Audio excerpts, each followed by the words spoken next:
Hello po. Gusto niyo po ba malaman kung sino ang nagmo-monitor sa inyong mga SIM card? Yung kapag may tumawag sa inyo o may nag-text, napo-forward din po sa kanila. Sa mga hindi pa po nakakalam nito, sundan niyo lang po ako. Pinutin po natin yung phone. I-dial po natin ang asterisk, number sign, 62, number sign. Pinutin po natin yung call. Dito po makikita nyo sa akin, not forwarded. Ibig sabihin, wala pong nakakonect sa akin.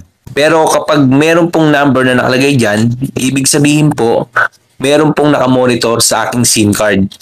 Ngayon po, para maalis po ang nakamonitor sa inyong SIM card, i-dial nyo po ang number sign 002 number sign at pinutin po ang call. Dito makikita nyo na na-erase na ang nakamonitor sa inyong SIM card. Ganun lang po kasimple. Sana nakatulong po ang video na to. Salamat po.